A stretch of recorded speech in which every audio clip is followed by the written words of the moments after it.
walks into a gym, I'd love to be in Jumper's heart, to feel what he's feeling when he sees all these kids that used to be kid wrestlers now coaching and passing on what they learned from him. You guys look at all the kid wrestlers that come back and they're coaches, they're athletic directors and all, whatever, and they still remember kid wrestling. Don't worry about it, we'll make weight. And here he goes in the locker room and he starts giving crew cuts and the guys go, but my hair weighs nothing. He puts it on a scale, 3/4 of a pound your hair weighed. This guy, and I'm going, Dad, you can't do it. But you know what? It was okay.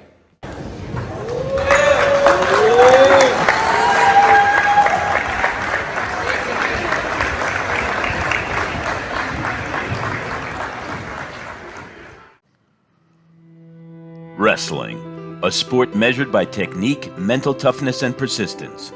But it also brings athletes with all skill levels and physical toughness together as a fraternity. A sport easy to quit on yourself, but a sport for the passionate and enduring, with coaches who set the standard to be great citizens and leaders in our community. People committed to excellence who won't quit. Bayshore Wrestling, that's our foundation. Never forget, we are Marauders. What did you feel like after all that your mom and dad had put in with you over the years? Oh, my parents are my absolute superheroes. They're my rock. My mom washing my clothes, making me the healthiest dinner she can, making sure I'm all right when I'm cutting weight, just making me feel at home wherever, whatever state we are in, doing a tournament, a match, whatever it is.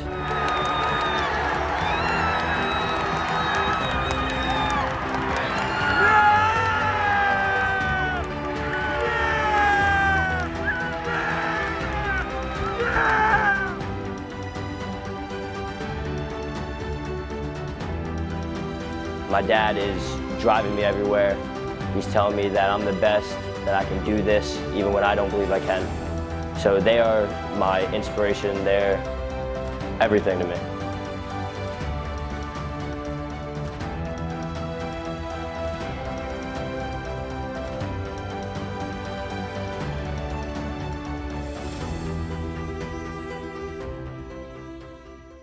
Hey, my name is Andy Slawson, and I'm a proud graduate of this historic and beautiful high school.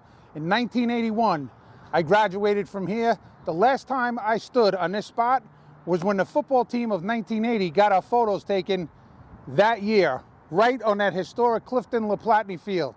And we are here because mostly we're doing a documentary on the great Gumbattista Jumper Leggio, who graduated from this historic high school in 1953. A few fast facts about Bayshore High School.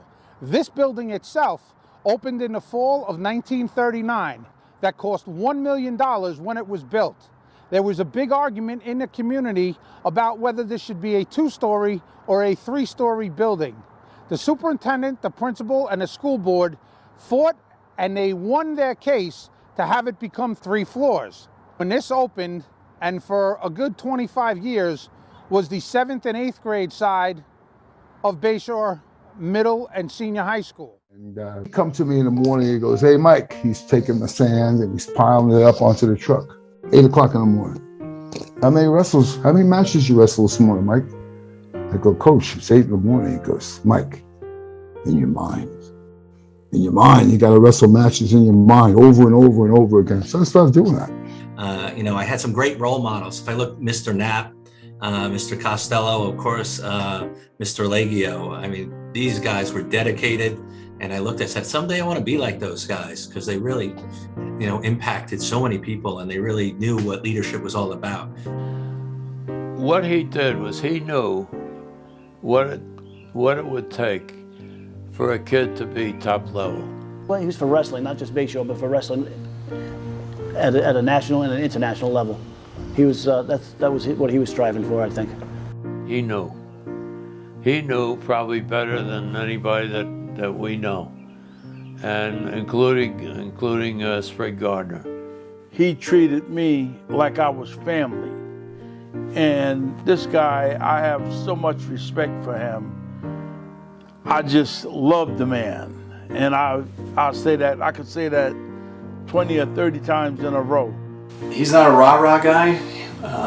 You know, he's a guy that just talks to you, and he inspires you just by who he is. I could see somebody that wrestled for Huntington or Bayshore or Brentwood, and it's like a brotherhood. And on Long Island, the father of that brotherhood is Jumper Leggio. I think it was Johnson City High School, and Coach took us all in he had that station wagon, and we pile in that station wagon. And we'd go up there, and we don't know anything about being upstate or whatever. And I felt like I could wrestle, right? And who was on the varsity team? Jerry Greenberg. He was on the varsity, 125.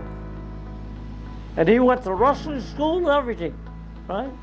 So I think it's me all the way in the back, me and Tom Tierney back in the day, and you know we lost all the weight. We ran, and you know so we're sitting in the car. We couldn't wait to get there and weigh in, and he couldn't beat me. So Clark made me varsity. You know, so I said to Coach, he's like, "How you doing?" I'm like, "I'm starving," and he's got all these Leggio heroes back there, and you know so you could smell them, and I'm like, "I'm starving." He's like, "Well, eat something," and I forgot my sneakers. I'm like, "Seriously?" He's like, "Sure." So I eat something. I'm like, "Whew, that felt good." He goes, "Boy, I hope you make weight." I'm like, "Wait, I thought he was gonna like just check me off that I made weight. I didn't realize I had to go back up there, put all the stuff up, and run around that gym." Somebody gave me that, put them on. I wrestled at Morgan from Amityville. So when I was on, I took them down and everything. And when I was on the bottom, I did a front sit. My sneakers was coming off. They used to because we couldn't afford hotels and houses, we slept on the mats in the gym. He was on my back, and I'm trying to pull my sneaker on. They said, "Forget your sneaker, Russell." So we slept on the mats in the gym, but all night long we're running to go eat the sandwich that I ate.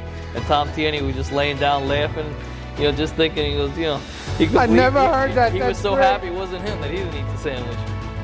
I had to put the sneaker on. I put it on, and I turned around and I beat him.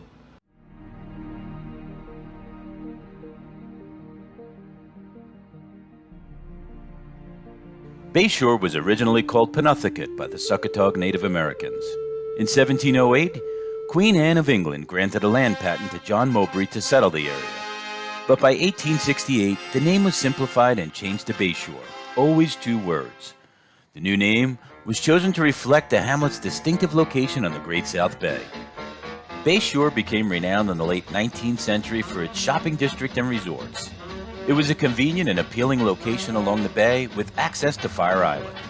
The hamlet became popular with affluent city-dwelling New Yorkers looking to escape into the summer breeze. It was a tourist spot on the weekends and during the summers, in large part because the newly built Long Island Railroad station, which was paid for by the townspeople, and it gave them easy access to New York City.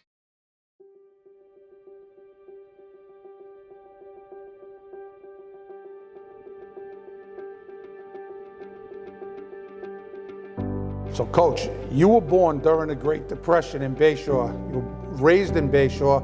What was it like growing up during those tough times? Well, I'll tell you, my father had a bad time making a living at that time.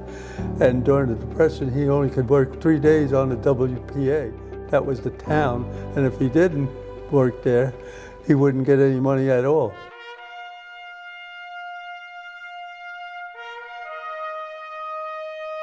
We lost our first sister, 18 months old. She had spinal meningitis. Wow. The funerals were at home. You never forget them because it was in the house. That must have been tough on you guys when you were tough kids. for everyone. They used to have flowers on the door that let you know there's a funeral in the house and all that.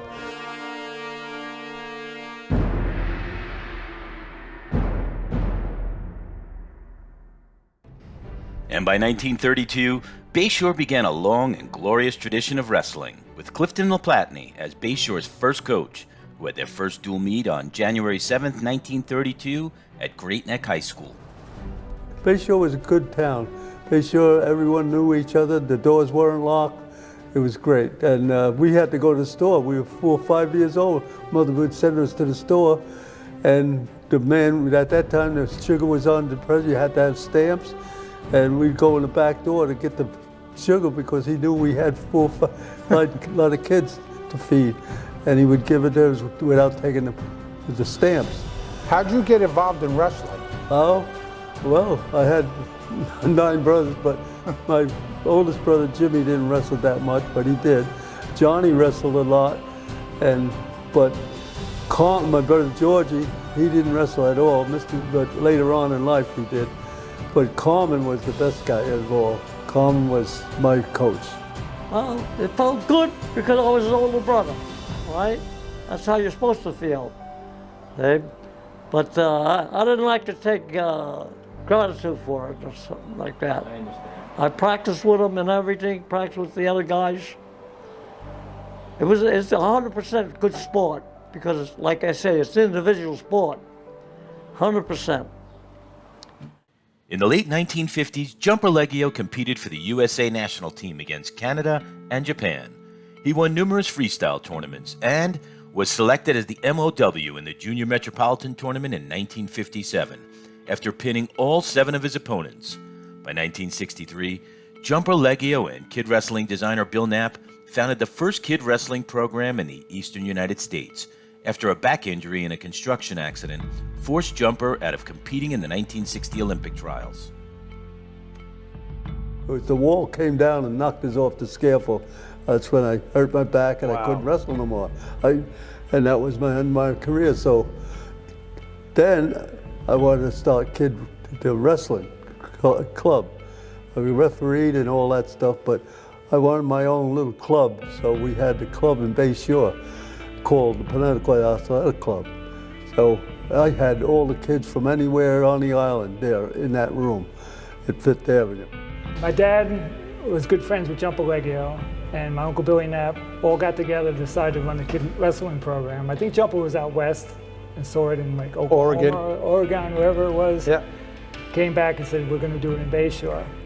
Lou Gianni, myself, and Jerry Kinnear, who passed away, and it was another good wrestler from Huntington. And we went out there, we walked into the gym. That day, it was all kids all over. Mothers were on the mat. There was kids all over the place.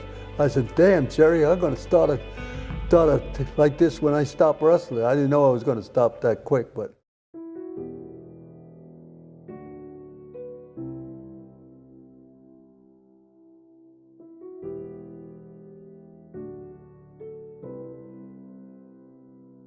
Mr. Knapp, who was my right arm. Bill Knapp. One day he said, Jump, we got to take their names. You can't just keep cutting kids in here. We don't know who they are. Well, I said, that'd be your job, Mr. Knapp. You be the organizer. He organized the whole thing for us. He was a great guy. They were quite the team with him coaching and my dad running the background, but it took a collaboration anyway. So that's what he did. My dad never really went down to the room and did any physical coaching. He was at every single one of our meets and would tell us what to do. But he felt that you were in great hands with Mr. Leggio, and he had the foresight to know that because there's no one like Mr. Leggio, no one. Kid wrestling was a big deal to us. I mean, we grew up with it since we were 5 years old, and I grew up as a neighbor to Jumper, so I mean, we were always expected to be there. I mean, in the beginning, there was no format. There was no formula. They had to come up with all of that. And then, like my sisters, getting them involved. You needed scorers, you needed referees, you needed runners, you needed, people to move the mats. It was, it was very involved. We were part of the crew that did setting up tournaments, setting up mats, setting up tables, weighing in kids, getting referees, pairing. All right, that's another thing. We had fun and fundamentals, Mr. Knapp, okay? What happens, there was no winners. You just go home, you've seen a kid getting loose, you'd switch them around. Both hands at the end of every single match was just both hands got raised, and then if anything, everyone got a ribbon or a trophy at the end of the tournament, and everyone went home happy. We got competitive once we got a little bit older. We didn't know exactly what we were getting into, so we just kind of followed along, trusting your parents. But I'll tell you this, from the day I stepped on the mat, I knew it was magic. That was my Disney World, that's for sure. With the tragic death of its co-founder Bill Knapp in 1980, the Bayshore Kid Wrestling program and charter had to keep kid wrestling alive because it served as a backbone to the community. That's the way Mr. Knapp would have wanted it. And he did all of those volunteer things, so he was out of the house a lot. My mother really had to hold down the fort, and that's a lot of kids. I lost my wife, too, as you know. So, with 3 children, and I know how difficult it is, so I can't even imagine. He left 16 kids behind, and what happened? They changed the whole rules. There was a winner and a loser, and it wasn't right for the kids. It wasn't good for them. And you know what? 16 kids, and each one is nicer than the next. And you know what? You didn't have one screw up in the whole family. So that's just a tribute to your mom and dad about what wonderful people they are. Yeah, oh, without a doubt. Yeah, we all. This community's lucky to have the Knapp family. Very lucky. Oh, thank you. Bill Knapp was a guy that he didn't sit on his hands. He wanted to get things going.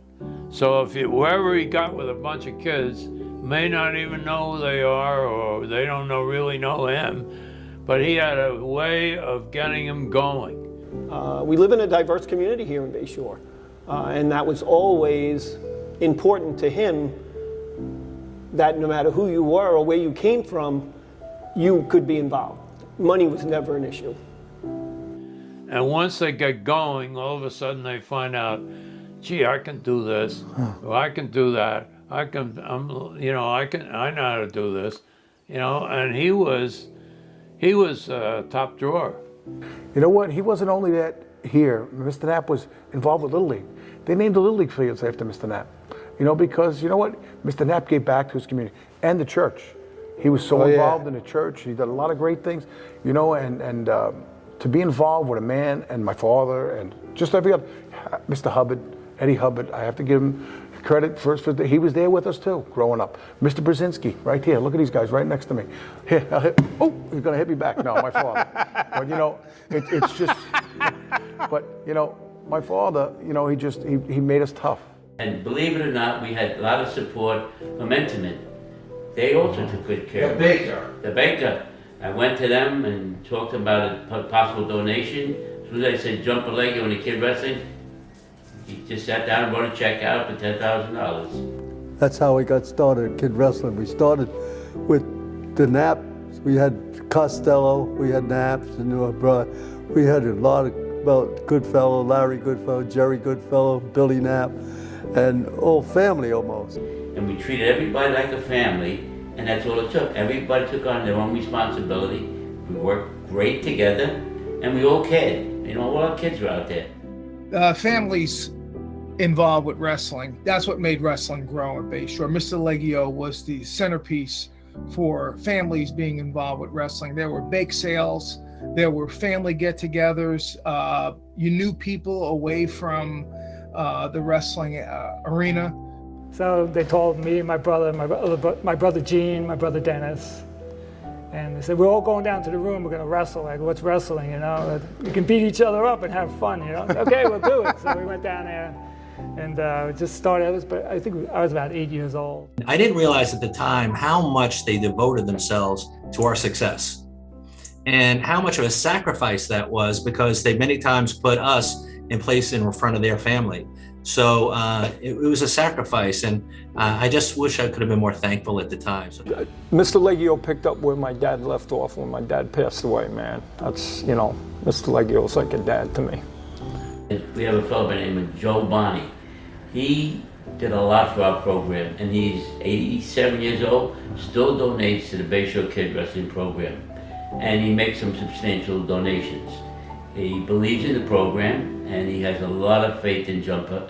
Guys like him and Ed Hubbard would be down, and I guess like tying up with him, and I just when I tied up with him, he'd teach that overhook, and I just always remember he'd teach that overhook, and he'd call me, he'd always say, "Hey, Graz," he goes, "You got to learn this," But he was a great technician.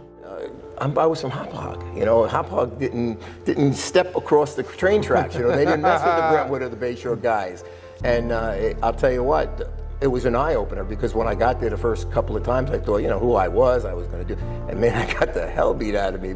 You are one of those extensions of Jumper Leggio, and now you've coached so many kids for the last 20 some odd years. He has the blueprint for how to coach kids.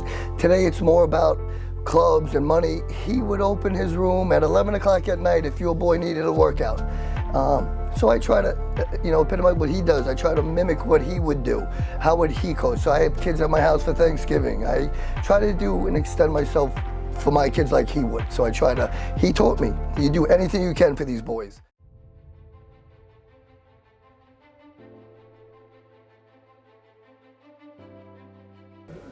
Other than your brother Carmen, who was such a big influence on you, and he brought you down to the wrestling room when you were in 6th or 7th grade, Coach Cliff Clark, who was National Wrestling Hall of Fame coach himself at Bayshore from 1939 to 1964, was your coach. I know you guys were very close. Tell us something about Coach Clark and what he meant to you. Well, Mr. Clark was a history teacher, first of all. Probably the most boring teacher that we had in the high school, but he was good. And as a coach, he was a great coach, and he just didn't get, he just put guys where they belong. And the only time he put us up in weight is when we wrestled Huntington. He says, we're going to take it easy on Huntington. We don't want to discourage him, so we're all going up a weight. That's how I met Coach Gianni. I had to wrestle him. I was only 127 pounder. He was 140-something pounder. Who won a match? I won a match, 6-0.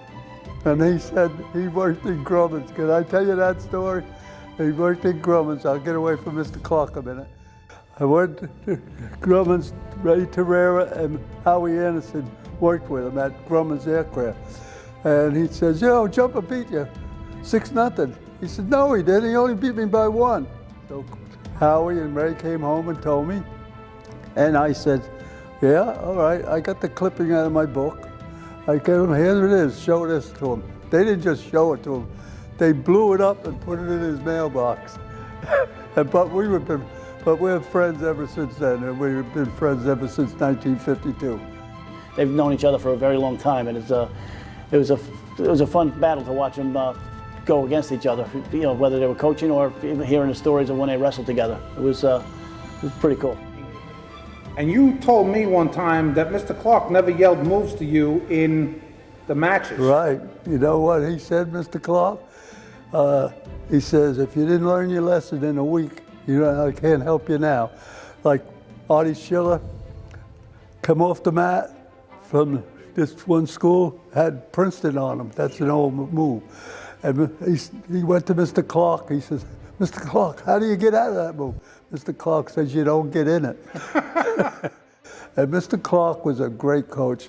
He never got mad. He was always nice to everyone. I mean, he treated everyone great, and they couldn't say too many bad things about Mr. Clark.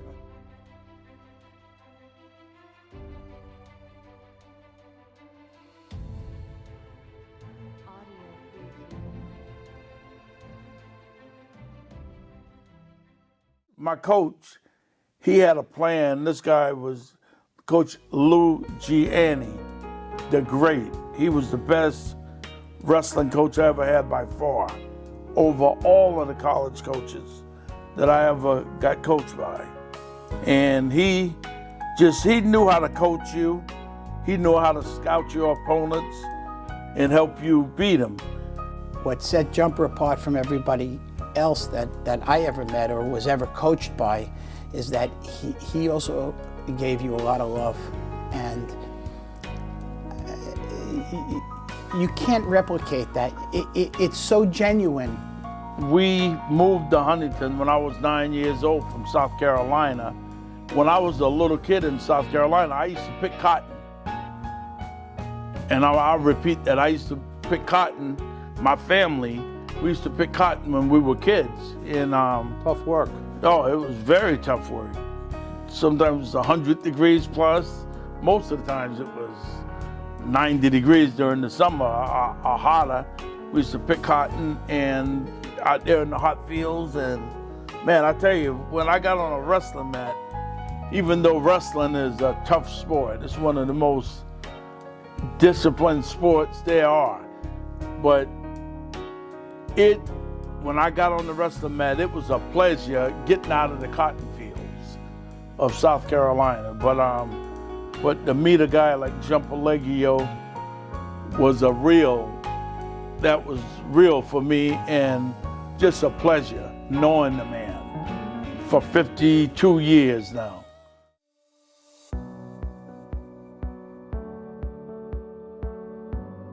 In 1953, after a stellar high school wrestling career as a three-time Suffolk County champion, Gumbattista Jumper Leggio enlisted in the United States Navy. It was on the naval aircraft carrier the Franklin Delano Roosevelt in the drill hole at the back of the ship that the U.S. Navy wrestling team was practicing.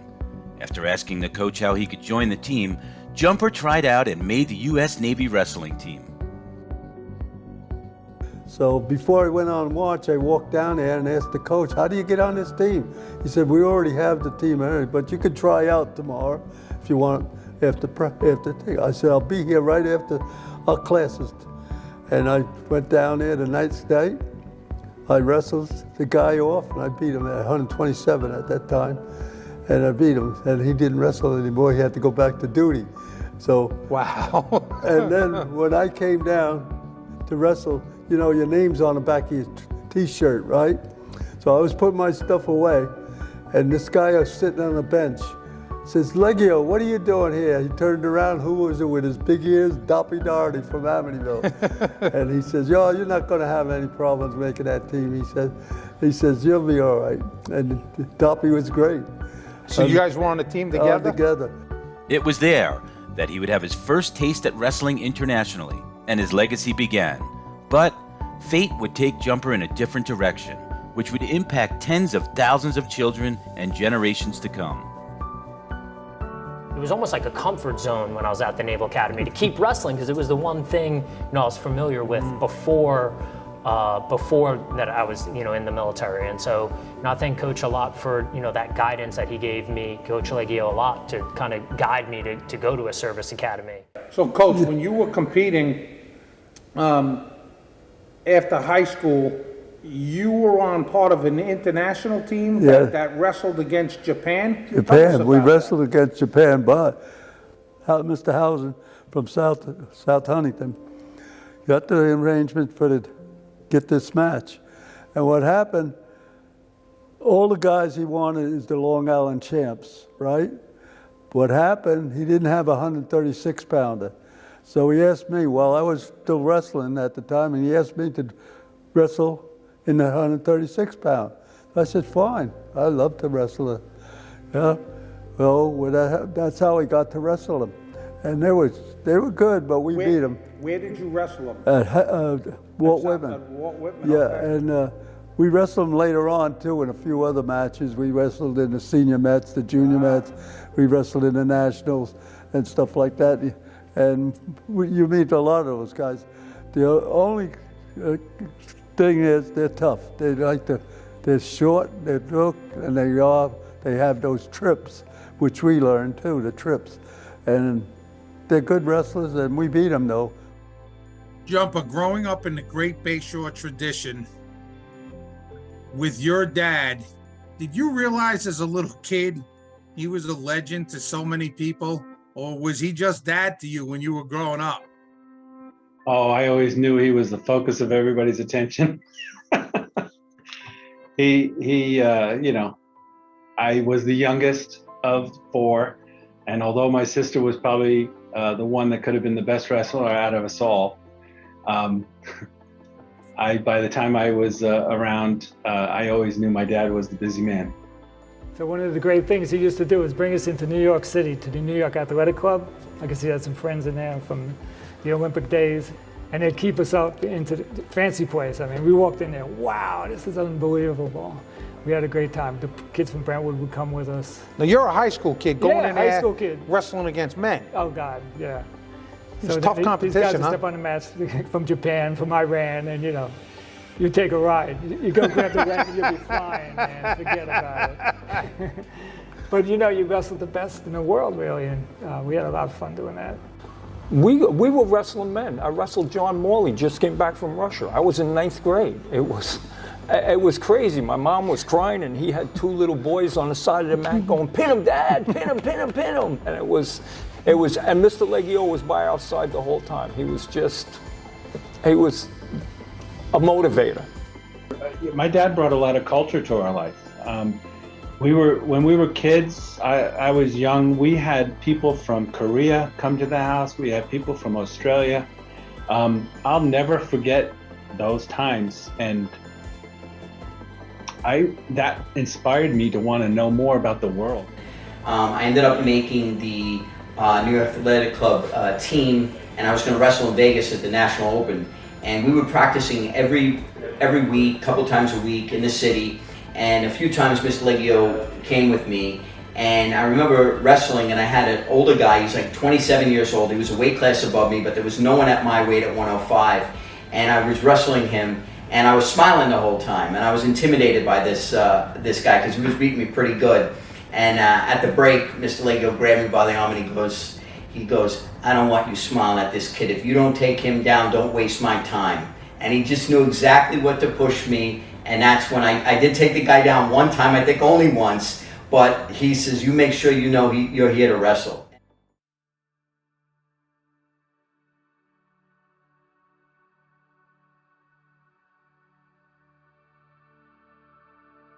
In 1967, Jumper Leggio started the wrestling program at Holy Family High School, now St. Anthony's High School in South Huntington.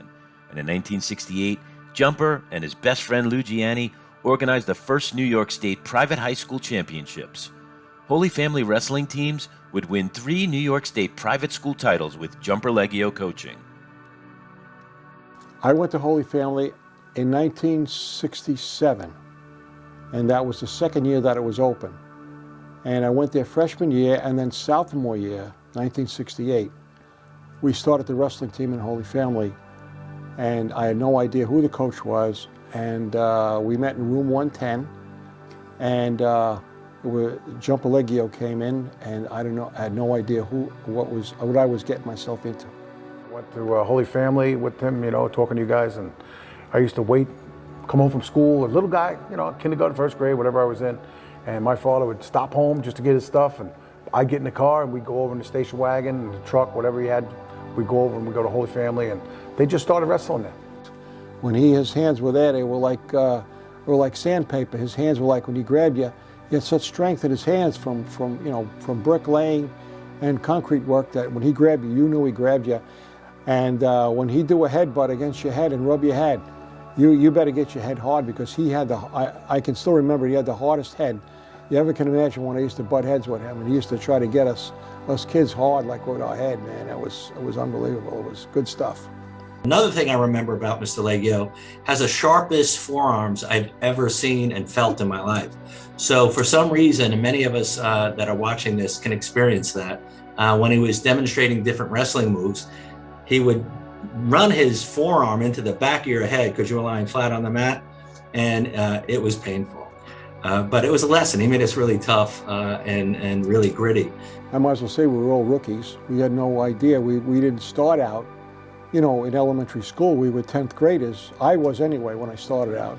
But the next freshmen that came in, they were a little bit younger, or maybe they came from public school. But most of us were novice. We were first time wrestling. So, he knew that. So He'd bring us there every Sunday. We'd be up practicing with those guys. And you guys would teach them? Yeah, we'd teach them, and they got really good after a while too, really tough. Yeah, we would probably beat the daylights out of these guys. But after a few years of Coach Leggio coaching them. But he had all these Catholic kids, and I tell you, the kids that he coached over there have all turned out to be some of his best friends, his mentors. These guys were phenomenal. They would throw a head and arm on you from left field. You wouldn't even see it coming. So it was like, do we really want to go over there and work out with these guys anymore? But Billy and Knapp and I had a conversation about what it was like to wrestle for Jumper and lose. And let me tell you something. It's the worst. When you lost with Jumper, he put his arm around you and he said, we're going to get him next time. Don't worry about it. It's just such a big part of my life, and taught me everything, And then later on in life, when I had my own business and things got tough sometimes, I'm like, hey, I can get through this. I already wrestled, I can do anything. So, as bad as you felt, he lifted you up. Not a lot of coaches would do that, and I played a lot of sports. And let me tell you something, he was a very special influence in hundreds of kids' lives. There's plenty of days when you want to throw in a towel, but you don't do it. You got to keep going. Because you got a family and to provide and then for. my son, he wrestled, had a great career. I remember. Yeah. And it just goes on and on. So the next generation gets taught the same values that Jumper taught us, We pass it on. And lastly, Mr. Leggio was the biggest fan in the audience. He would be there at every match. I mean, every single match, from kid wrestling all the way up through high school, and then he would go to the college championships, and he would always be there with a word of encouragement and just a helping hand.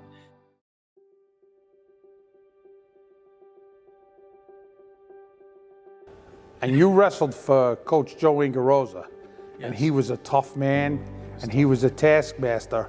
A lot different from Jumper. They both got their point across, but in very different ways. Yes. How is that like to wrestle for Joe? I know sometimes if he wasn't pleased with a team's performance, he might punish you. Yes, he did. He punished us quite often. And how did he do that? He made us run to his house, a lot of extra stairs. He lived in Islip, by the way. Yes. So it was a good probably 3 or 4 mile run to his house. And then back? And then back, yeah. But when Joe Ingarosa came in, it was like all heck broke loose. It was like, who is this guy? He's out of his mind. And then in 1972, Joe Ingarosa takes over as the head coach. Joe was a little bit different from any coach you ever worked with before or after, right? Tell us a little about Joe's intensity. Joe could be extremely intense, really. We kind of like had to play good cop, bad cop with the kids. But Joe knew what he was doing. He was great in conditioning. He was great with moves and skills. But there were 2 things I do remember about Joe and his intensity. We were at the tournament over in Farmingdale. We came in 3rd behind Brentwood and another really good Nassau team. Yeah, I was new to the sport, so I didn't really know what to expect, but I just knew that that he had a regimen. Every day we would run the stairs, we would hang from the rafters in the ceiling. So we wrestled pretty well, but Joe wasn't pleased coming in 3rd. If he didn't like the way we, wrestled during the matches, he would have us out after the matches. We came back from the tournament, I don't know what time it was, it must have been 9 o'clock at night, and he told the kids, we're gonna go inside to the school, I'll get you into a phone, call your parents, tell them you're gonna stay here for practice for another 2 hours. We go down to the wrestling room, put our uniforms back on and start running, because he didn't like the way we performed in that tournament. Oh my, taped up the clock so you couldn't see what time it was. Get running! And you know what though? It's what made me who I am as far as I'm concerned. And the parents would be waiting outside in the cars, to take us home. And he'd say, no, you guys are running laps. We went up to the Sherburne tournament, it was upstate New York. And, I guess, I don't know if the school couldn't afford it to get a hotel room for everyone. So everyone on the team had to bunk up with who was ever on the other team. And most of the guys up there were farmers. So Gene Costello and myself were very fortunate that we were one of the better guys. So I'm not trying to be, I know. So we ended up at the coach's house. We got to the first day of the tournament the next morning, and everybody was like, what time did you guys get up? We were like, I don't know, 8 o'clock. We were like, we were up at 4 o'clock in the morning milking cows. Because Joe Ingarosa says, just have them do whatever you do every day. And it was we had just a great time.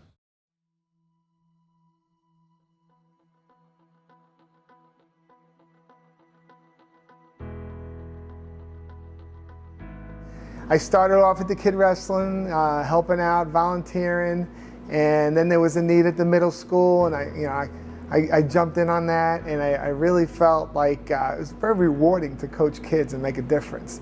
And at the time, the Bayshore program wasn't at the level that a proud Bayshore alumni would want it to be at, and I really wanted to make a difference. So I just put a lot of my effort into the middle school. And then when I got the varsity job, you know, I just do everything I can and try to emulate Mr. Leggio. His goal of bringing the program back with Elijah winning a state title and being a perennial either league champ or the top 2 team in the league and county, all county kids, you know, he's doing a great job, and I think he's having some fun with it. Like I told him, make sure you're having fun with it. Alex, he brought a lot back to Bayshore wrestling. He's going out to Fargo. He takes them to intensive training camps. He's putting a lot of time in, and it's showing. A lot of these kids is turning the program around, and I'm really happy to see it. He's doing great things with it. I only see better things coming on the horizon. I think he's going to do a great job. He's got some ideas, and you know, I wish they need to upgrade a little bit with the wrestling. He wants to be more involved with the kids because he knows that's where it starts. The bottom line is, you know, enjoy the time, enjoy the fact that you're the leader of the pack, but know that you know, you're surrounded by kids who are just like you. They were just like you were. They want to have a great experience. They want to wear the maroon and white. They want to be something special. When I first started coaching, I wanted to make sure everybody knew who Mr. Leggio was. And I remember coaching in the middle school at our end of year pizza party, and I made sure Mr. Leggio was there. And I just wanted the younger guys to know the history of Bayshore so they could carry on the tradition, and that's important. And like I said, he's a living, breathing legend amongst us. And whenever he walks in the room, we always stop practice. The kids all shake his hand. I make sure they get to know him. And I think that's important for them to know who he is.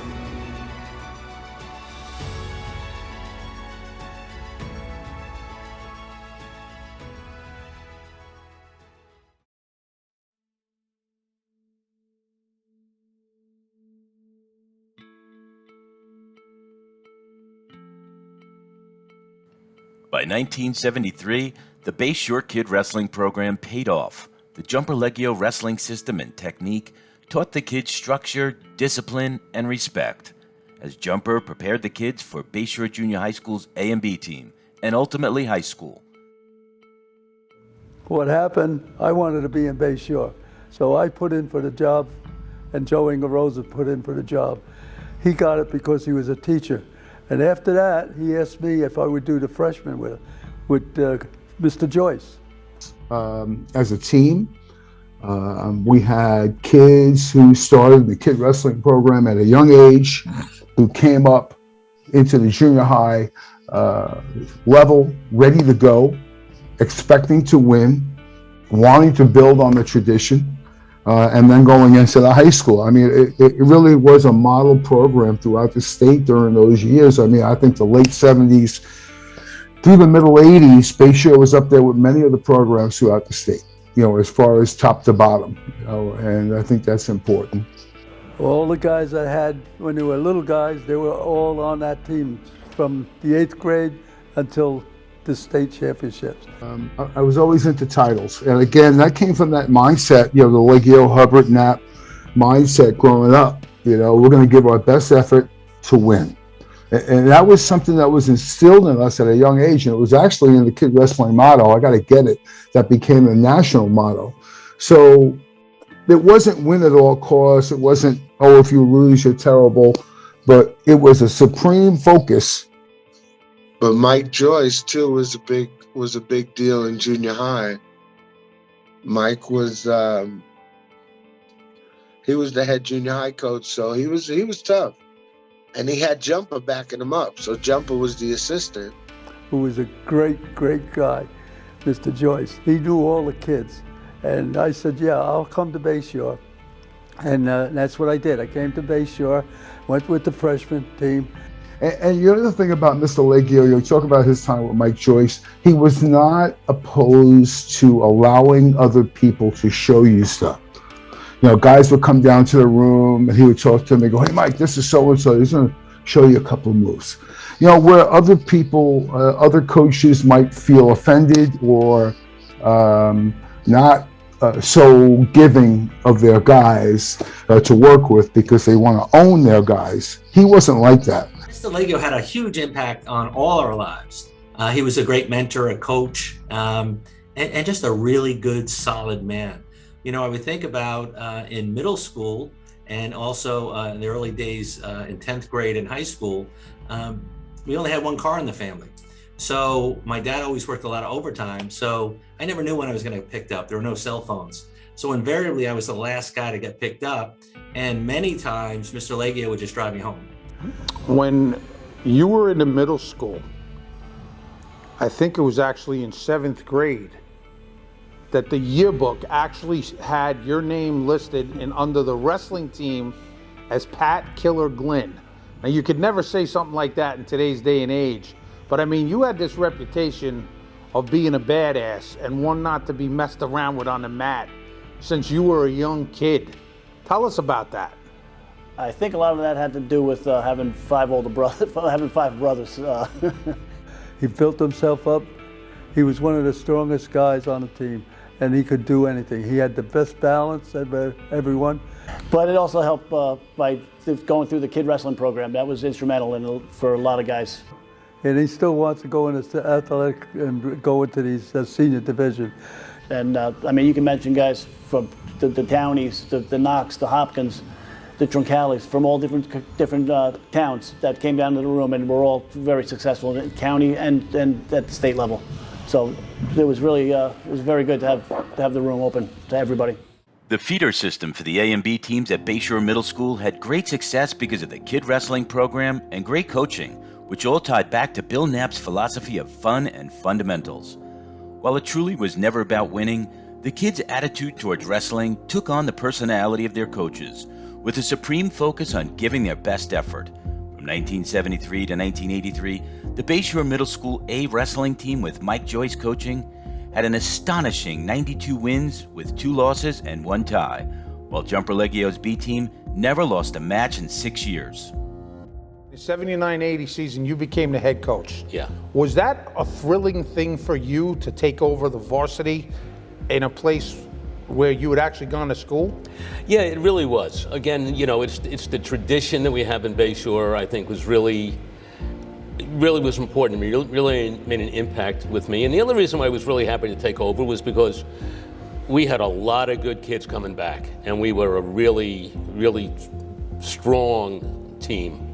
The 1981 and 1982 teams coached by Dick Rosener and Jumper Leggio won the Suffolk County Team Championship, outscoring the second-place team by 105 points with 13 county place winners, both Suffolk County records which still stand today.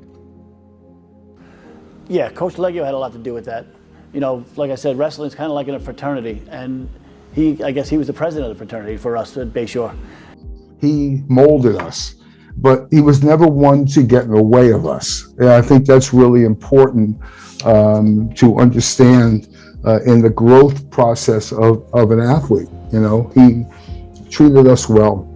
He treated us with respect, and he commanded that respect back. I looked up to Jumper Leggio like he was like a second father to me. I had a lot of respect for him. I had a lot of respect that I wanted to please him. I wanted to make sure that I did everything not to let him down because of the time and effort that he put into, all the individual kids on the team. He made you feel like, he wanted you to be better than everybody else on that team, like he was picking you out. You were the special one. He, you wanted to win. You stepped onto that mat. You were stepping on it not only for yourself, but for him as well. He meant a lot to us because we knew that whatever he wanted for us, he would give us back in return. He made you feel special. He taught you about work ethic and, what you put into it, you'll get out of it. He put everything into it for you, and he was behind you 100%, and you didn't want to let him down. And that's what made us so much tougher on the mat. People hated wrestling guys from Bayshore, and that had a lot to do with it. I got to be a part of the 81 team, which is arguably one of the best teams ever. And I got to watch some of the greatest wrestlers from Bayshore wrestle.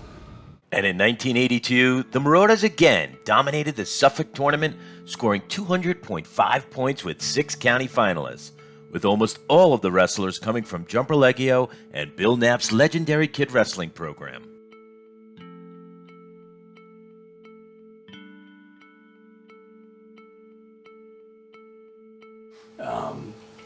I remember, my senior year, I make it to the finals of the counties, he grabs a hold of me, you know, during the dinner break.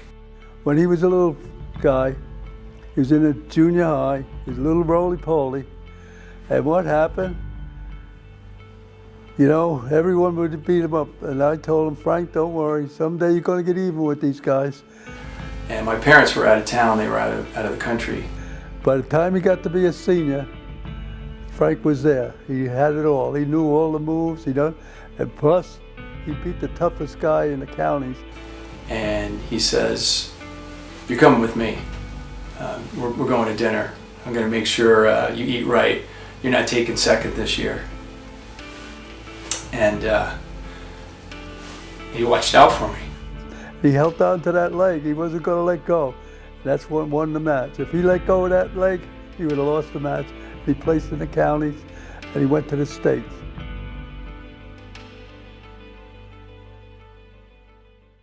What's the first thing that comes to mind when you think of Jumper Leggio? Bayshore wrestling and tradition. I mean, he has always meant so much to Bayshore wrestling, but also to wrestling, you know, throughout New York State and especially in Suffolk County. You know, I used to go to places with Jumper, and I really didn't like it because we could never get out of any place because everybody would come up and talk to him. He knew everybody knew him, and that's because he had such a great impact on Suffolk County wrestling. In a twist of fate, if Coach Leggio, and he was just being nice, if he doesn't find that house for you guys, he could have wound up in West Isle, Brentwood, or anywhere else. Yeah, who knows? Because we were getting older, and you know, Mike was getting older, and we still had 4 boys in one room, and Dad probably would have went wherever it was cheapest. So in addition to teaching us wrestling, he was our real estate agent and helped us get into a place on Center Avenue. So now all of a sudden I'm like 4 houses away from him.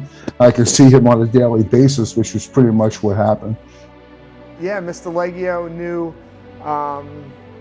this man on the same street, Benjamin Street. Kind of the back of our house was on Benjamin Street. The front of our house was on Center Avenue. And he knew a guy had a house for rent. And he said, I got the perfect family for you.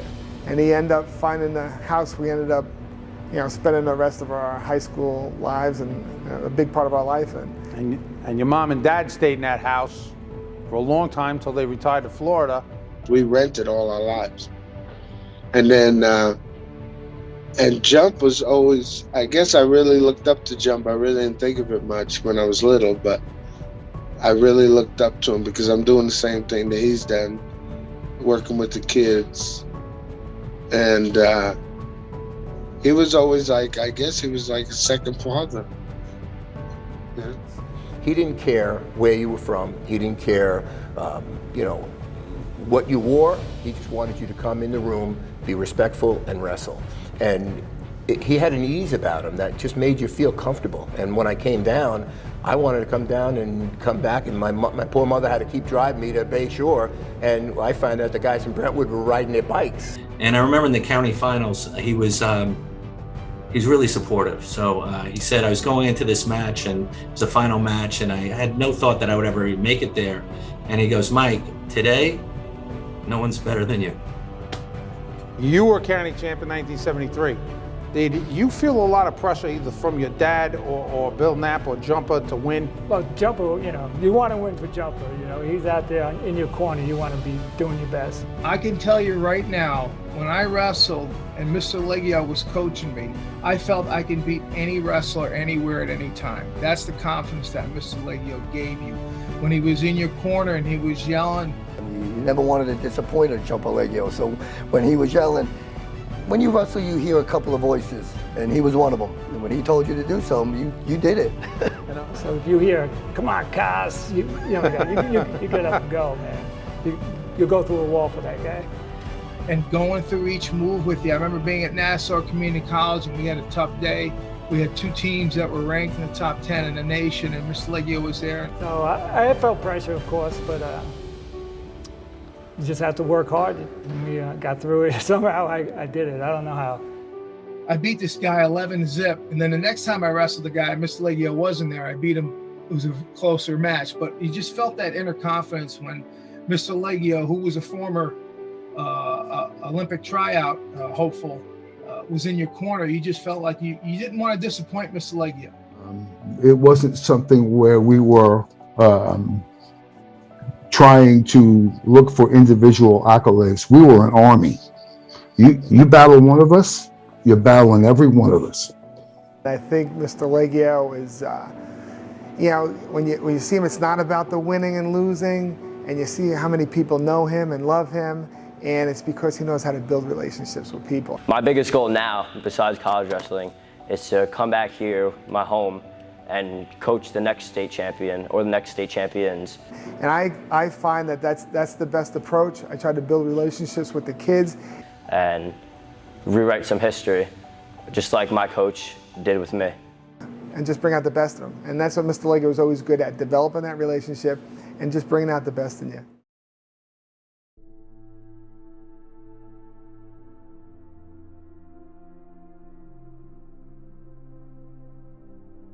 He made us ready for life. And I was a bricklayer, just like my father. You know, I did all that stuff that he did. And you know what? I knew where I had to go. He showed me where to go, and I took it. I ran with it, and I ran well with it. And he was in my corner a lot of times. He wasn't just a coach and a father. He was a friend, and that makes you want to go even harder. You go the extra step. This was the only program back in the days, and so all the other coaches that are coaching in other towns right now, I went through kid wrestling with them, and most of them, like the Brzozinskis, they came here as kid wrestlers. So yeah, it was like we all grew up together. Like Mr. Brzozinski and Mr. Leggio, they were like second parents to us. My dad was a leader of his group and his high school friends, and he was always the step-up guy, but Coach Leggio was his mentor, was his greatest mentor he could ever have, besides, I guess, his mom. But what a leader, what a man. My dad, Coach Leggio, wrestling. And my father passed away, went to every one of our wrestling matches. And we might teach him the techniques part of it, but my father taught him the emotional part. So as we're yelling at them about what they did wrong, my father would put his arm around them and hug them and tell them it's gonna be all right. And that's why it worked with Jumper. Coach was with my dad right to his bedside. That's how strong the friendship was.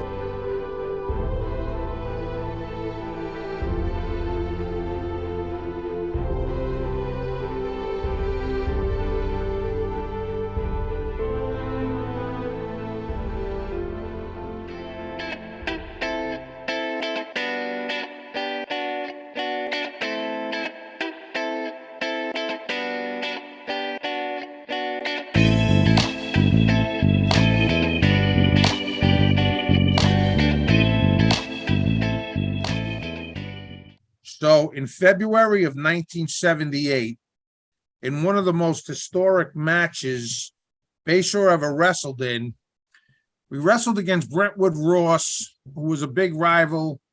They had destroyed us the year before, but you guys always said you felt that this was your time. You were a junior, and both teams were undefeated. I think Brentwood was ranked first in the state at the time. Tell us about that match from Bayshore defeating Brentwood Ross. It was the first time Bayshore ever beat Brentwood after Brentwood had gotten great. Can I start back at the year before? Sure. Well, we had a pretty good team my sophomore year. I thought we were really solid. We beat Huntington. We go into Brentwood Ross with the idea that we're going to win that match as well. And it was close. Coming up to my match against Larry Archer, took Larry Archer down. I had beaten him at the Farmingdale tournament earlier in the year. I was confident that I was going to do it again. We got up into a scramble situation. Larry was quite tall and long, good cradle man. And he cradled me, but he made a little dirty move out of it and stacked me up, and I got pinned. And I got pinned. I know you laugh, and they laughed at me. The whole crowd laughed at me. And I have a brain that works differently than other people. My wife can attest to this. I hold on to things for a long time, and I pack this away in the back of my head, how bad that felt. And the following year, I had to wrestle Jerome Hires, who I think was ranked #1 in the state at the time, and had been an all-county wrestler and had a good reputation of being a tough guy. We were in the room the night before. Mr. Rosener lines us up against the wall. And he's going through each weight class. And he gets to me, and he goes, "Porcelli, don't get pinned." I'm ready to kill. Kill. And then I go to the mall with my mother, and who do I see? Jerome Hires and his boys. We start talking junk. We get out in the car, I get home. I was all upset.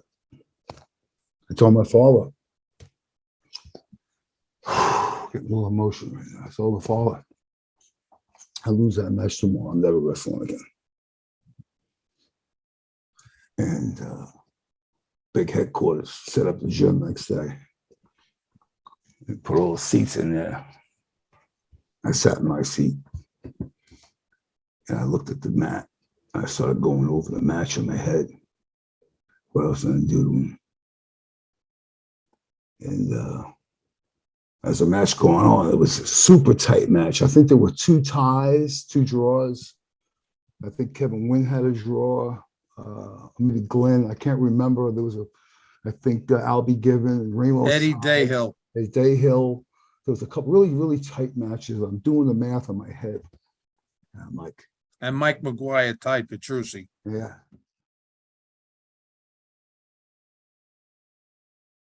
Okay, so now it's going. I start pacing back and forth, back and forth. And with every step, I got the adrenaline just filling up.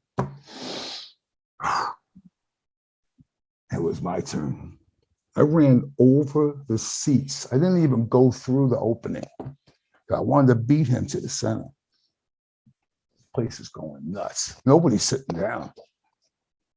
Whistle blew. He goes for his double underhooks. I drilled him right to the mat. Boom, takedown. He escapes. I threw him to his back. It's like 7-1. All of a sudden, I'm just like ripping him. I don't know. I had him on his back a few times. It was like almost a tech fall. He's like he had tech falls back then. And you know what happened from there. Walked off the mat, got disqualified, and we clinched the win. And he wound up starting that little brawl. Little brawl? Which we won that too, by the way, just for historical purposes, okay? I remember Mr. Leggio out there turned around. And he's holding his own out there, defending our honor, all right, in the name of Bayshore. He was always out there doing something, boy. I'll tell you, he wouldn't back down to nobody, and we didn't back down. Again, it's deep rooted. It doesn't. You just take it with you wherever you go, you know. And that was one of those situations. But that Brentwood match, and then I know you know this, but you know we're in the team room in the back, and they locked us in there because they didn't want us to get involved. I mean, the cops came, they had the billy clubs out. It was a scene and a half. They destroyed the video camera. There were a lot of things going on in that fight. And Mr. Campo came over, who I have the utmost respect for him. You know, Leggio, Campo, Gianni. Mr. Campo, Joe Campo, the Brentwood Ross coach. Yep. He came in, we all sat down quietly, and he apologized for the conduct of his athlete. And he congratulated us on the win. And he shook every one of our hands. Every one of us. He was a classy man. Yeah, and then he walked quietly. I remember looking at him. Just walked quietly, his head down, across the locker room to the other side. And I could tell he was embarrassed that he doesn't operate like that. But business is business, and we took care of business that night.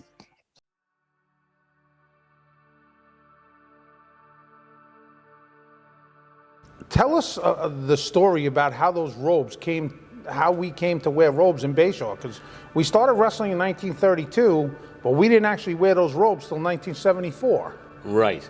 The story is that we were wrestling Belmore in Nassau, and Belmore had split off from Mepham, and Mepham had worn robes forever.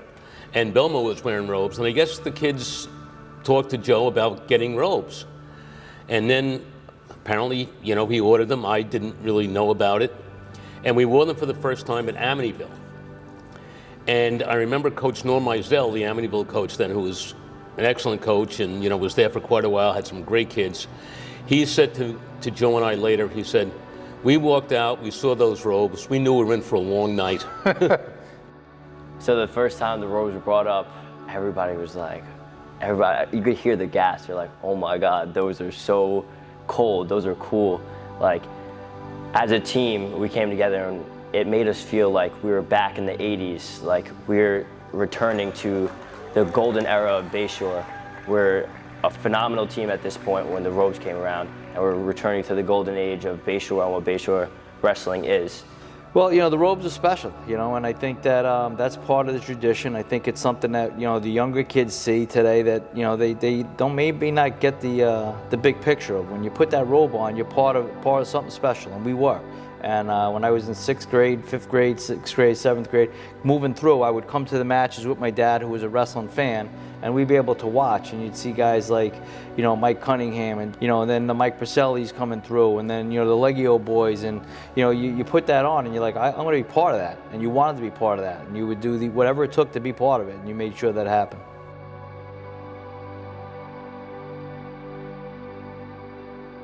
So it just excelled our style and how we wrestled, to look good, wrestle good. So it made us feel like superstars, like we're in our suits. We're ready for battle.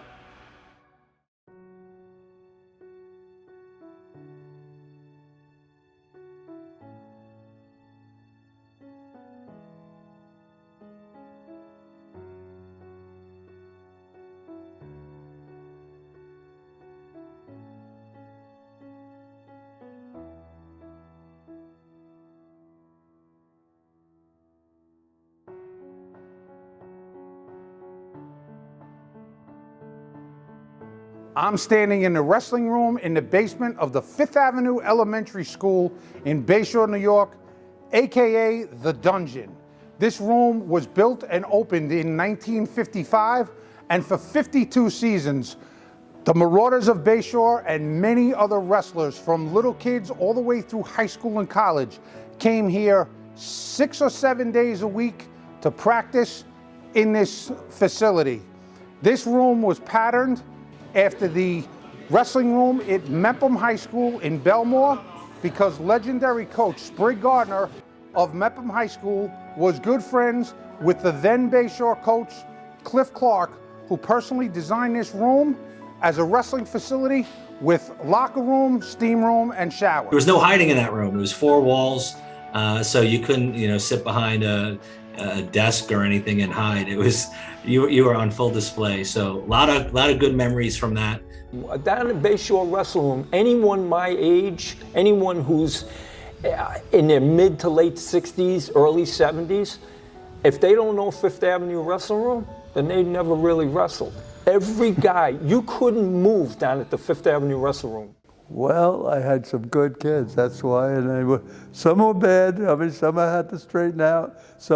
There was great kids, like Pat Glynn. He was a gymnastics, and he was probably one of the toughest kids we had besides Gene Costello, who was second in the Nationals. He went to Slippery Rock. But these are the kids I taught. I mean, I had to control them. He had a way of making you feel calm when you get out on the mat. You know, the butterflies seem to go away, and that's important because it's, you know, when you get on that mat, it's just you and another man, and you got to rise to that occasion. And he really helped you do it. He kept you calm, and that's a big the mental toughness is a big part of wrestling. Jumper knew kids. He knew where they were coming from, what they're all about, why they're the way they are. See, and he had a way of dealing with that. My father didn't kick you off the team. He didn't do that. You know what he did? He made you a better person, saying, hey, listen, you did wrong. We're going to make things right. You're going to work a little harder to make it right, but you're going to be the right person, and we're not going to take things away from you. We're going to give you more things. This way you can stay out of that trouble and do stuff. We were going to upstate, and coaches picked these tournaments. We're going every weekend, and that was just what we did. We just got in the cars and we went. And he was coaching, and we had Pat Glynn, and Pat Glynn was out the night before the prom, and so he came in late from his prom. I don't need to expand on that, but he came home late from his prom. Coach Leggio made sure he got up into that tournament, and he got Pat through that tournament. In the finals, Pat's facing a two-time New York State champion who was eventually a national champion from Oklahoma State, and Claire Anderson. And Pat beats him and gets outstanding wrestler. No way. Because Coach made him get out of the car. Yeah, I beat him and John Pickard, so yeah, that was a good tournament, like I said. So John Pickard was from Baldwinsville. He was a state champ as well. So sometimes, like I said, I took Larry Goodfellow out to Lincoln, Nebraska, and I told you that story about the hat, right? Oh, we were in Lincoln, Nebraska, and we were out there coaching and all. And what happened? I had taken Larry from high school. He was only a high school kid in with the big national out there, with the senior nationals, And Larry was a high school kid, and he placed 6th in that as a high school kid. But when we went we went to lunch or something, and we went for that day, we walked into this restaurant where the cowboys put their hats in the stalls, like a little shelf in the store. And what happens? We finished our lunch and we walking out. I'm looking at Larry. I said, Larry, where did you get that hat? He said, I just bought it. I said, you didn't buy that hat. You just took it out of that box. You better bring it back. And it was a hard thing. Larry was tough. And his brother Jerry was a great guy too. I was a young man of about 14 years old and heard about this place where you could go train in the off season. And I made my way down there. I only lived in the next town over from Brentwood. And I walk into the downstairs 5th Avenue School basement of canvas mats and a room full of everybody who's anybody. And mostly Bayshore people, and there was Jumper, who opened his arms to young kids who needed to get off the streets, I guess, and gave us a place to go and train. And that's where I met Jumper. And I don't want to get too emotional, but he saved my life. I literally know that because I know the streets of Brentwood and Bayshore were not easy places to grow up in. And if you didn't have a plan, you were going to get sucked into some bad things. It was unbelievable. The amount of talent in the room. The first time I went, I was really in awe because, I mean, you had Hubbard, you had Knapp, you had Jumper, all there, and then you had guys like Gene Costello, and you had Pete Gallia, and you had his brother, and you had, Carl Adams was down there at one point, at some point. And the older Knapps would have been there then, Billy, and Kevin, Johnny, so Joe, yep. I knew of these guys, through the grapevine. One of my biggest goals since I probably walked into the 5th Avenue dungeon was my coach Alex Porcelli saying, hey, we need a state championship for our legend here, Jumper Leggio. And it was my biggest goal because those are my 2 biggest role models in Bayshore and in wrestling. Both, they're great men and they're great coaches. When I was 6 years old, my dad comes home from work, working all day with Jumper, and they're both bricklayers. And he says to me, hey, we're gonna go down to wrestling practice, 5th Avenue Elementary School. I remember to this day pulling into that 5th Avenue School, making that trip from Cope. It took a while to get there, and and your nerves would build up as a little kid coming down there. And Mr. B came home with hearing from somebody that there was a program down at the 5th Avenue School. So from about 8th grade, I've been working towards the same goal, to become a state championship, not for myself, but for my town and for my coaches, and to really complete the legacy that Jumper Leggio and Alex Porcelli wanted. And I didn't know what to expect. I'm this 6-year-old, I'm gonna say soft, little chubby kid.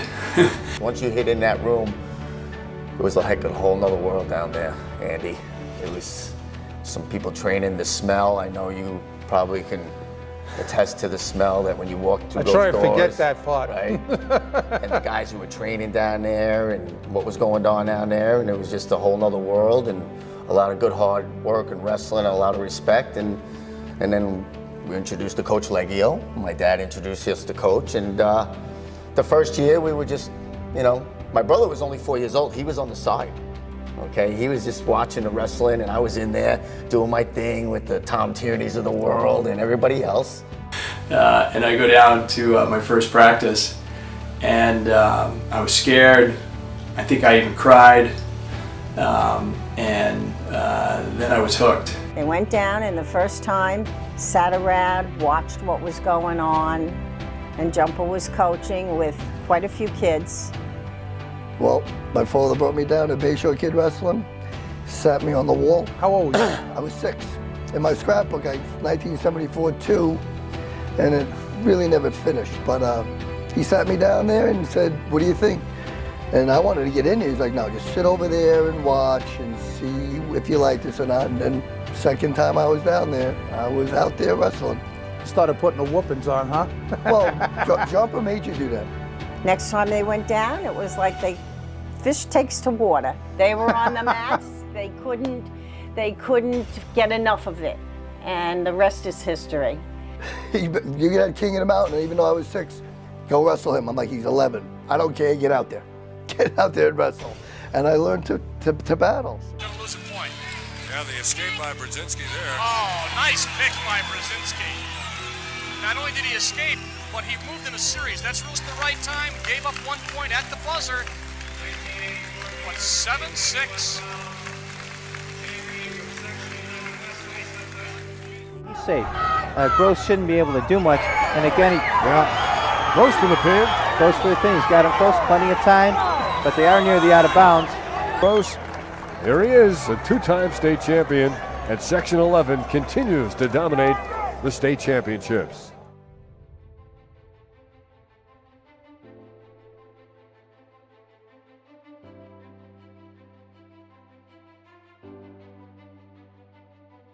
I owe a lot of my success to Coach Leggio, and you know, I know that he's still doing it, and I just thought, hey, what kind of legacy do I want to leave behind now? I wrestled in the state finals and lost in overtime, and I went to the locker room, put my head down, thinking that the Gov was going to come in and give me a lecture, and he couldn't have been more proud of me. So here we are at the Brentwood Rec Center, and we had the senior Mets, and we were high school kids. You have to understand something. We were high school kids. We were 15, 16, 17-year-old kids at this tournament with the athletes in action, with the New York Athletic Club, with these guys, John Morley, Jerry Bell, Fumi Nakamura, all these animals, these men. And I went out to the Nationals with Jumper Leggio, the senior Nationals, not the junior Nationals. I was an 11th grader, and Jumper took me to Cleveland, Ohio to wrestle Nationals. And I saw, my first match was against a guy with a beard, and Jumper just tapped me on the back and said, "Go out there and do your best." I don't think I scored too many points. I don't think I scored more than 3 or 2, maybe 1 that probably the guy gave me. He scored about 30.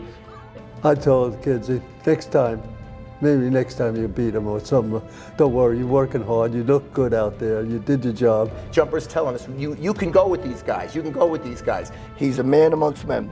Sort of like my father. When my father was sick, he came in from the first match back after back surgery.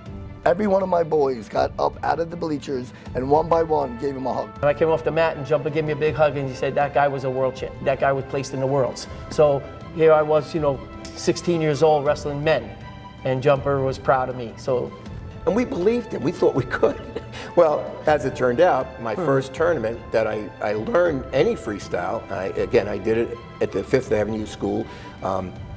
I came down and he showed me a couple of things and he said, okay, there's a tournament this weekend. I think about my grandfather a lot. I moved back to Bayshore about 6 years ago. I live behind the Little League fields, and every spring it's jam-packed with kids, and all I can think is, my grandfather passed away 42 years ago, and what kind of legacy is that he's left? What more important thing could have happened to a young man to have an adult man who you look up to and idolize be proud of you? Always encouraging the Always kids. encouraging Never to come say back. bad stuff to Never them. bad stuff. But always give that kid a little more confidence in himself. Never knock him. A lot of guys knock their kids after he loses. That's not right. Jumper? I said, I don't really know a lot. He goes, no. He goes, you're doing fine. He goes, you hit him with a fireman's carry, you're being fine. I bought it. So I come to the tournament, and in my weight class is Fumi Nakamura, World champ, Jerry Bell, Glynn, Miller, okay, and Chris Messina, who's a 17-year-old, 16-year-old junior. 20 of them, one by one, to my father. Like, he's like the godfather of wrestling. And they both worked very well together, but Jumper's just a special man, as was my father. And he's still affecting people. He's still down in the room coaching. He's almost 90. And I think about Coach, Leggio and the legacy that he has, and he's still down there coaching kid wrestling. And here I am now, 37 years old. I moved back to Bayshore, and what is it that I want to kind of leave behind? So here we are at these matches, and I'm out there, and I don't have anybody coaching me. I don't even know what I'm doing. And who's my first opponent? Fumi Nakamura. This is my first senior Met tournament, my first, freestyle. So I said, okay. So I go out there, and I'm wrestling, and I look at him. He doesn't look like much. He's got long hair. He's bow-legged. I figured, this guy doesn't look like much. And I didn't know anything about him, what he was. And so now Jumper's reffing the match, and Jumper is trying to help me without saying. Now Fumi didn't speak much English, so Jumper's whispering to me, "Don't tie up, don't tie up, don't tie up." And I'm going, and I thought I was hearing it from him, but I'm saying a referee can't help me, But then I realized, I said, well, maybe he is, And I didn't know what he meant by "don't tie up" because I didn't know much about freestyle. Well, long story short is I tie up. Fumi locks me up, takes me over his head. The next thing I know is I'm being carried out into my mother's station wagon to go to the hospital because I tore my muscles in my back and whatever. I was in bad shape. And as they're carrying me out, Jumper's walking alongside. "Why didn't you listen? I told you not to tie up with me." I said, "I didn't know what you were talking about." Coach, what do you think people are going to say about you in this documentary? Well, I hope they say some good things. They could say some bad things because I was a little hard on them. I used to pick up my little brother Rob, Monday and Wednesday night or whatever, Tuesday and Thursday, whatever it was. Joe, I've asked people about everybody on our team, all 32 guys. And it keeps coming back whenever somebody talks about Joe Cerabino. And I would bring him over to Fifth Avenue School. So I'd pull up in my truck, drop them off. I said, "Say hi to Mr. Leggio for me." They could say a lot of bad things, but I think they're going to say a lot of good things. They talk about he was just a great teammate to everybody, and still is, and you've been there for all of us for 45 or close to 50 years. So you have to be proud of the relationships that you've built. They would. They'd go down, they'd work out, I'd come back, I'd pick them up. They were like, "Hey, Mr. Leggio says stop down sometime." And I says, "Yeah, okay, I'll stop down sometime." And because we were close. The kids I coached, we were real close. And they were good kids. Through not just the wrestling team, but a lot of guys you went to school with, but particularly our team. So comes the end of the season, and I had never stepped foot because I was afraid once I go down there, I'm never going to come out. It's like a suction down there, It's like a vacuum. And they were wrestlers. They were good wrestlers. You trying to get me. I pull up. Who's in the parking lot? Mr. Leggio is walking in. So I got my little brother and Chris with me. They hop out of my truck, my son Chris. And he goes, "Listen, don't worry about it. You go ahead and go to work. I'll see you tonight. I'll let you know how the boys did." They had good parents, and the parents were backing them up. This is, you can give me $100 billion. You can't buy what I got from the wrestling friendships. You can't buy it. So I'm sitting in my truck, and I'm watching him walk through the parking lot. He's got my little brother Rob in one hand and my son Chris in the other hand, and he's walking through the parking lot, and I'm like, "Oh my God, that's my brother Kevin and myself." 30 years later, and he's still doing this. Every one of those kids had parents to back them up, and it was good. I got to go down to the room. That following Monday, I went down there. I walked in. The smell was there. I said, "I'm home." It was like, and I didn't come out of the wrestling room for almost 12 years. I stayed down there working out, not working out with them, running a kid wrestling tournament. And Rich Brzozinski was there. Eddie Hubbard was there. You couldn't have got me a better coach ever. Mr. Legs was everything. Like I said, he was family, coach, co-worker. He's just the best. And I felt like I was in good hands. And after I had been there for a while, they were like, you know what? We feel like we can hand off the baton to you now. Rick Brzozinski, who did a lot with Jumper in the kid wrestling program. I'm not sure exactly the way he phrased it, but I wish I had written it down. He said, basically, Jumper was put on earth to help young boys become men. Jumper Leggio was always a bigger than the world figure. He was a legend. All the small kids wanted to be him. All the older guys wanted to impress him. So he was just that figure that everybody looked up to. He was the pride of Bayshore wrestling. When the new Jumper Leggio wrestling room at Bayshore High School was opened in November of 2019, one can't help but wonder the greater part of Jumper Leggio, Bill Knapp, and Rich Brzozinski's legacy, who did all of this while raising their own children. When you do a documentary of a man that has been around a long, long time, and he's touched so many people, we all know it, and you've heard it. There's a lot of heard things.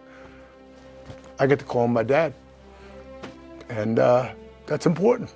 Let me ask you this. Is there anything that you didn't say that you want to tell us about your dad?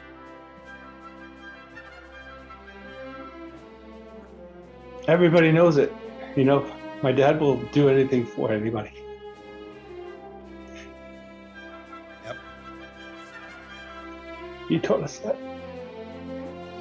And I think every one of his kids would do the same thing.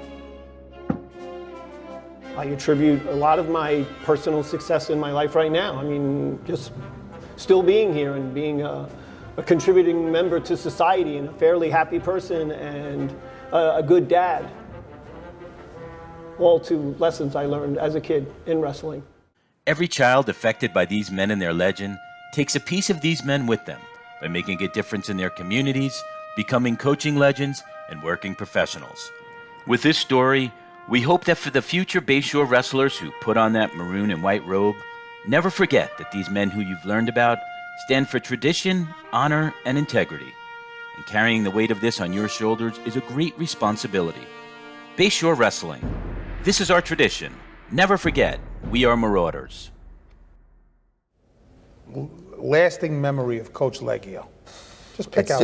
It goes on. My memories is that I love the guy. He's like an angel to me. And I'm not gonna lie, I tell people since my dad passed, my dad has given me so many signs, and I was the doubting Thomas in the family, unlike my brother who believes everything my dad said, but which is okay. And he's a very faithful guy, as you know, my dad. I know. I was the doubting Thomas, and he's given me so many signs, so I'm all comfortable. But at my age, no matter what happens, if I lay my head down at night, I know I'm good. And if Mr. Leggio happens to pass on before me, I know he'll be right there for me, and there's two people I look for.